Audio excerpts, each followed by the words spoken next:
Hello friends, welcome back to Tejas commerce classes. एक बार फिर मैं आपका अपने यूट्यूब चैनल पे स्वागत करता हूं। आज हम लेके आए हैं एक और सीए के लिए रिक्रूटमेंट नोटिफिकेशन, जो कि सीए और सीएमए और एमबी तीनों के लिए है। दामोदर वैली कॉरपोरेशन ऑर्गेनाइजेशन का जो है, तो दामोदर वैली कॉरपोरेशन ऑर्गेनाइजेशन के नोटिफिकेशन को अपन देखते हैं कि उसमें गवर्नमेंट ने क्या क्या रिक्वायरमेंट दी है, क्या क्या वैकेंसी दी है। मैंने आपकी सुविधा के लिए पहले ही इसको हाईलाइट कर लिया है, रेलिवेंट पोर्शन को। तो पहले समझते हैं कि ऑर्गेनाइजेशन है क्या। दामोदर वैली जो कॉरपोरेशन है, ये 1948 1948 में इसको कॉन्स्टिट्यूट किया गया था। और पर्टिकुलर जो ये झारखंड और वेस्ट बंगाल में काम करती है। इसका जो हेडक्वार्टर है, अगर मैं हेडक्वार्टर की बात करूं तो हेडक्वार्टर कहाँ पे है? कोलकाता पे है। इसका प्राइमरी जो बिजनेस है, जनरेशन, ट्रांसमिशन एंड डिस्ट्रीब्यूशन। क्या डिस्ट्रीब्यूशन? पावर। पावर के साथ में किसकी इन्वॉल्व है? माइनिंग में भी इन्वॉल्व है ये, वाटर रिसोर्सेज मैनेजमेंट में भी है और सॉइल कंजर्वेशन में भी ये इन्वॉल्व है। दामोदर वैली कॉर्पोरेशन पावर में है, माइनिंग में, वाटर रिसोर्स मैनेजमेंट में और सॉइल कंजर्वेशन में है। क्लियर हो गया? ठीक है जी। ये सब और इतनी रेलिवेंट बातें हैं नहीं है, तो मैं ज्यादा इस पे फोकस नहीं करूंगा, क्योंकि नोटिफिकेशन काफी बड़ा है और मुझे बहुत ही इसको समराइज वे में बनाना है।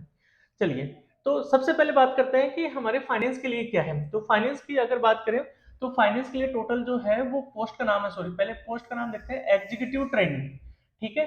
एग्जीक्यूटिव जो ट्रेनिंग है वो टोटल पोस्ट है 7, यूआर कैटेगरी में 5, ओबीसी में है 1, नॉन क्रिमिनल, ठीक है। और ईडब्ल्यूएस के लिए है एक वैकेंसी, एससी के लिए कोई वैकेंसी नहीं है और एसटी के लिए कोई वैकेंसी नहीं है।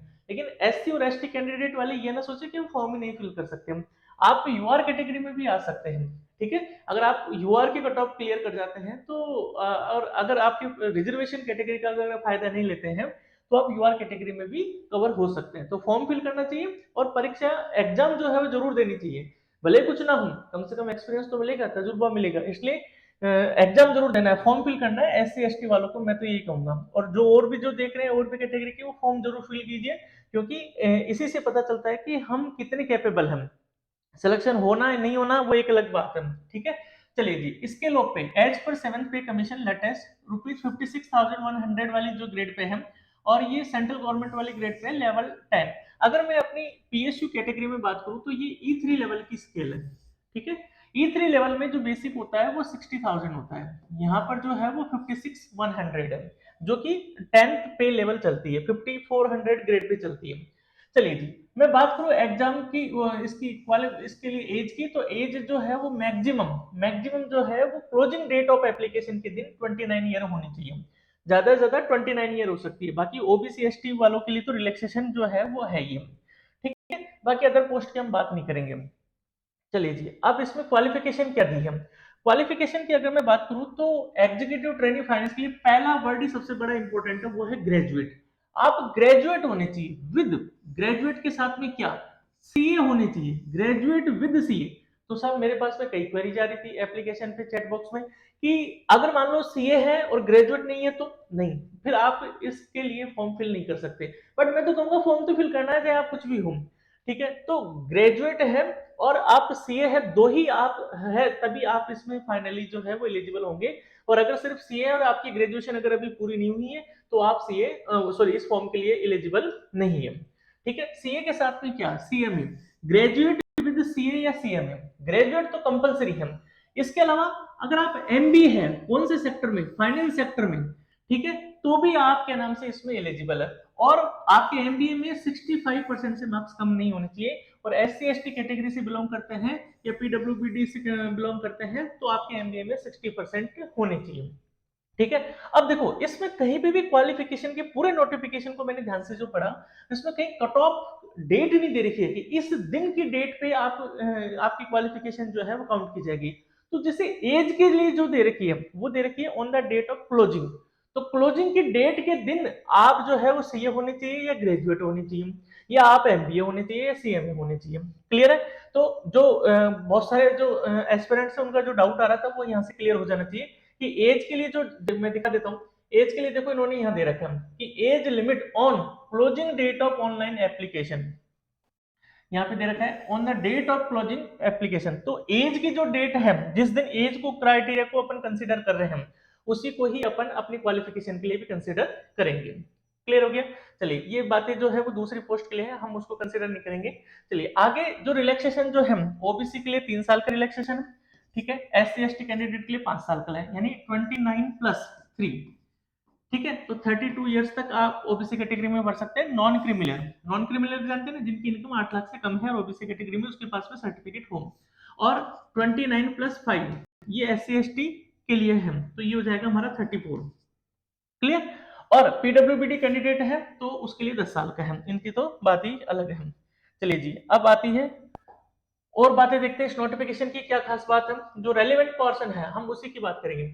OBC candidate who belong to criminal layer are not entitled to concessional admissible to the OBC category and such candidate have to indicate their category as a general. आप OBC में हैं लेकिन NCL में नहीं आते, non criminal में नहीं आते, तो इसका मतलब आप किस में आते हैं, क्रिमिनल में आते हैं। तो क्रिमिनल वाले मतलब जिसकी 8 लाख से ज्यादा है इनकम ओबीसी में, तो आपको जनरल कैटेगरी में ही फिल किया जाएगा। तो आप अपनी एप्लीकेशन में जो है वो जनरल कैटेगरी ही फिल करें। क्लियर। चलिए जी, इसके बाद जो आपके पास में जो सर्टिफिकेट होना चाहिए ईडब्ल्यूएस का या ओबीसी का या उसका पीडब्ल्यूडी का, वो लेटेस्ट होना चाहिए। क्या लिखा है, लेटेस्ट। आगे लिखा हुआ है इन्होंने current year only, that is not older than 1 year from the date of document verification. जिस दिन डॉक्यूमेंट वेरिफिकेशन होंगे उससे 1 साल के अंदर अंदर का होना चाहिए। 1 साल पहले का मतलब ज्यादा, 1 साल से पहले का पुराना नहीं होना चाहिए आपके पास में। क्लियर हो गया जी। इसके बाद में OBC NCL candidate shall have to give a self undertaking indicating they belong to the OBC NCL category in the prescribed format of Government of India at the time of document verification। Document verification के time पे OBC जो candidate है उसको self undertaking देनी होगी कि मैं OBC NCL में आता हूं। फॉर्मेट जो है वो नोटिफिकेशन में दिया हुआ है। क्लियर। ये किस टाइम पे, डॉक्यूमेंट वेरिफिकेशन के टाइम पे। क्लियर हो गया जी। इसके बाद दे रखा है कि जो डिपार्टमेंटल कैंडिडेट है दामोदर वैली कॉर्पोरेशन में जो बंदे काम करते हैं जूनियर लेवल पे, अगर वो फॉर्म फिल करते हैं तो उनके लिए कोई भी एज लिमिट नहीं है। जो भी कैंडिडेट है वो आराम से फॉर्म फिल कर सकते हैं, उनके लिए कोई मैंडेटरी नहीं है एज का क्राइटेरिया देखना। क्लियर। इसके बाद जो है selected candidate after computer based test, अब हम आगे पढ़ेंगे, इसमें सीबीटी होगा, कंप्यूटर बेस्ड टेस्ट होगा। उनको फाइनल मार्कशीट और प्रोविजनल फाइनल पास सर्टिफिकेट जो है वो कब देने पड़ेंगे, अभी नहीं देने, at the time of document verification. Verification के टाइम पे देने जब आपका सिलेक्शन हो जाएगा, ठीक है। अभी कुछ नहीं देना, अभी तो सिर्फ आपको अपलोड करना है जो भी आपके पास में डॉक्यूमेंट है। क्लियर। आगे पढ़ेंगे इसके लिए भी। अब आता है जी सिलेक्शन प्रोसेस क्या रहेगी। सबसे पहले तो कंप्यूटर बेस्ड टेस्ट होगा, सीबीटी होगा आपका, ठीक है। सीबीटी में जो है वो 2 पार्ट होंगे, 2 पार्ट में हमारा सीबीटी होगा।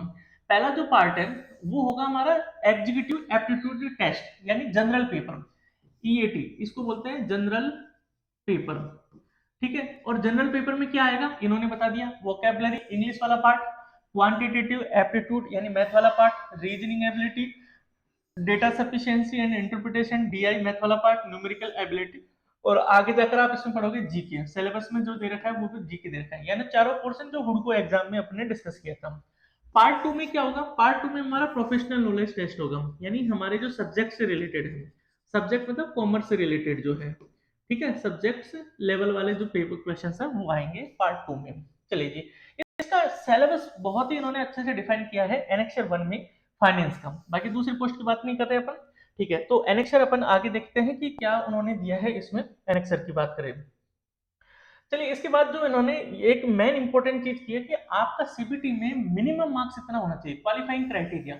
और वो क्वालिफाइंग क्राइटेरिया क्या दिया, जनरल, ओबीसी, एनसीएल और ईडब्ल्यूएस, उनके लिए मिनिमम 50% होना चाहिए इन ईच पार्ट। देखो क्लियर कर रखा है, ईच पार्ट में, पार्ट 1 में भी 50% आना चाहिए और पार्ट 2 में भी 50% आना चाहिए। ये बहुत टिपिकल कंडीशन है। और S C S T PWBD candidate को 40% लेके आना है इन ईच पार्ट, पार्ट 1 में भी और पार्ट 2 में भी। क्लियर है जी, ये भी मैंने यहाँ पे क्लियर कर दिया। इसके बाद हम कि आपको डॉक्यूमेंट वेरिफिकेशन के टाइम पे जो डॉक्यूमेंट देने हैं वो ओरिजिनल देने हैं, अभी कुछ भी यहाँ पर देने की जरूरत नहीं है। चलिए इसके बाद आगे क्या दे रखा है, आपको जो भी कम्युनिकेशन होगा वो थ्रू मेल होगा। आप सोचो मेरे घर पे पोस्ट आएगी और मेरे को कॉल लेटर जो वो सिलेक्शन होने के बाद घर पे आएगा, नहीं, सारा सा जो मामला है वो मेल पे चलेगा। तो आप जो है अपनी मेल को जरूर विजिट करते रहिए, इन्होंने क्लियर कर दिया है चीज। फाइनल जो सिलेक्शन है वो आपका मेडिकल टेस्ट और डॉक्यूमेंट वेरिफिकेशन के बाद ही होगा। आप एग्जाम क्लियर हो गए, एग्जाम क्लियर होने के बाद में इंटरव्यू नहीं है, सिर्फ इसमें एग्जाम है। एग्जाम होने के बाद में मेडिकल टेस्ट और डॉक्यूमेंट वेरिफिकेशन होंगे और फिर आपका मेडिकल टेस्ट होगा। क्लियर है?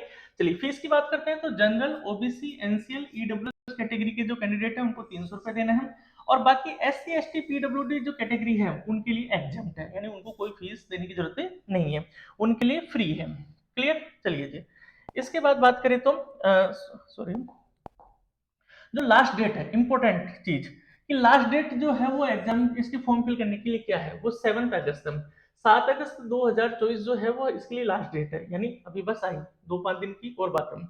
ठीक है जी, इसके बाद में सैलरी की बात करें तो 56,100 का जो है बेसिक, ये पहले अपन पढ़ चुके हैं, लेवल 10 की जो है, तो मेरे हिसाब से जो है ये इसको आपको फिल करना चाहिए। और ये ना सोचे कि सिर्फ 5 पोस्ट है, 6 पोस्ट है। ठीक है? इसके अलावा क्या क्या मिलेगा, बेसिक पीए, डीए, ये सब आपको, ये सब बाद की बातें हैं, ये सब आपका सिलेक्शन होने के बाद है कि क्या मिलेगा क्या नहीं मिलेगा। Basic pay, DA, medical reimbursement, NPS, conveyance allowance, leave encashment, HRA जो मिलता है, मतलब बहुत अच्छी सैलरी है, इसमें कोई डाउट नहीं है। और अगर मैं पर मंथ जो सैलरी की बात करूं तो मोर देन 1.10 लैक्स, लगभग जो सैलरी आपकी जाएगी वो 1,10,000 से ऊपर ही जाएगी इसमें पर मंथ। ठीक है? ये ध्यान रखना, पर मंथ का बता रहा हूं मैं आपको। और अगर सीटीसी बात करें इस पोस्ट पे, जो सीटीसी है वो आपका 18 लाख का सीटीसी है इस पे। ठीक है? चलिए जी, इसके अलावा एक और चीज इंपॉर्टेंट है कि यहाँ पर आपको बॉन्ड करना पड़ेगा। बॉन्ड जो है वो 1 साल के लिए भी होगा, और उसके बाद में आपको ऑर्गेनाइजेशन को 1 साल कंप्लीट होने के बाद में 3 साल सर्व करना पड़ेगा, यानी टोटल कुल मिला के बॉन्ड कितने साल का हो गया, 4 साल का हो गया। जनरल, ओबीसी और ईडब्ल्यूएस कैटेगरी के लिए 5 लाख रुपए का बॉन्ड है, और जो S C S T PWBD candidate है उनके लिए 2,50,000 का बॉन्ड है, और प्लस में क्या लगेगा, इंटरेस्ट लगेगा। ठीक है? जितने भी पीरियड आपका वो रहा तो। इसके बाद में सिलेक्शन होने के बाद में आपका मेडिकल टेस्ट होगा, जिसमें सिंपली बस आपकी नॉर्मल चीजें देखी जाती है कि कोई बड़ी प्रॉब्लम तो नहीं है ना एस्पिरेंट को। ठीक है? इसके बाद में ये कह रहे हैं कि हम कहीं भी पोस्ट कर देंगे आपको, तो वो तो है ही, ये तो सब जगह नियम है कि वो कहीं भी उनके जो यूनिट है वहाँ पे पोस्ट करेंगे आपको। एनओसी जो डिपार्टमेंटल कैंडिडेट है उनको एनओसी भी अपलोड करनी पड़ेगी। ठीक है? ये एनओसी जो है वो ओरिजिनली आपको डॉक्यूमेंट वेरिफिकेशन के टाइम पे चाहिए, और अगर नहीं मिल पाती है तो फिर आपको क्या देनी पड़ेगी, अंडरटेकिंग देनी पड़ेगी जी मैं सबमिट कर दूंगा, तो वो घबराने वाली बात नहीं है। ठीक है?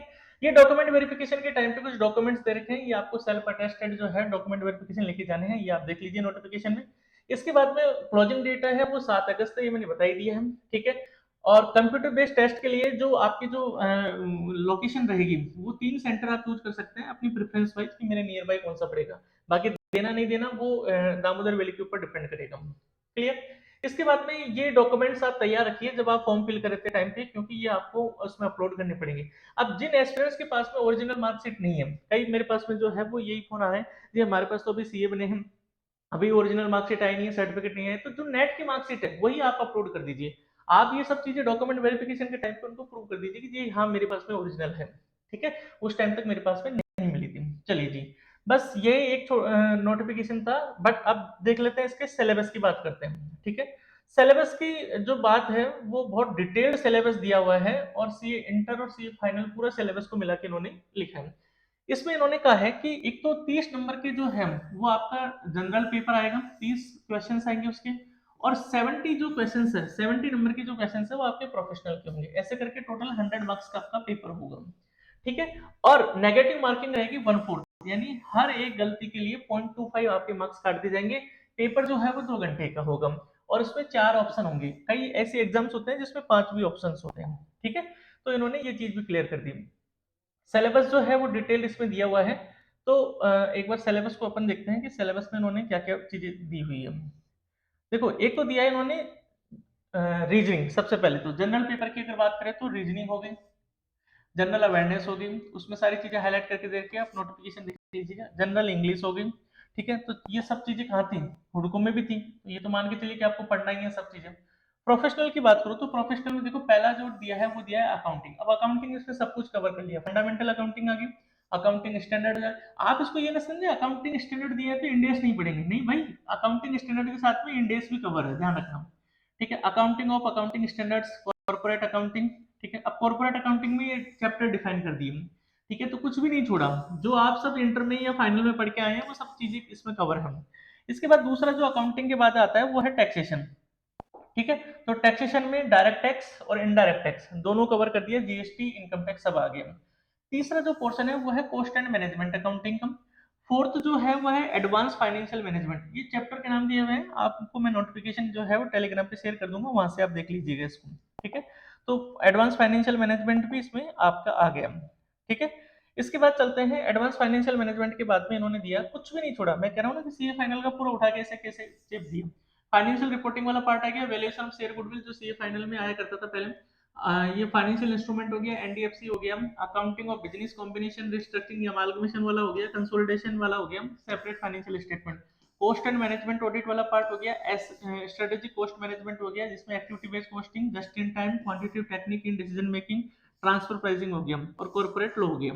ठीक है, कॉर्पोरेट लॉ में कंपनीज एक्ट आपको बता दिया, social responsibility, sorry corporate governance भी आ गया, सेबी के रेगुलेशंस आ गए, law related to banking, insurance और एमएसएमई सेक्टर। तो ये कुल मिला के जो सिलेबस है हम, ये पूरा जो है सीए फाइनल और सीए इंटर दोनों को मिला के इन्होंने लिया है।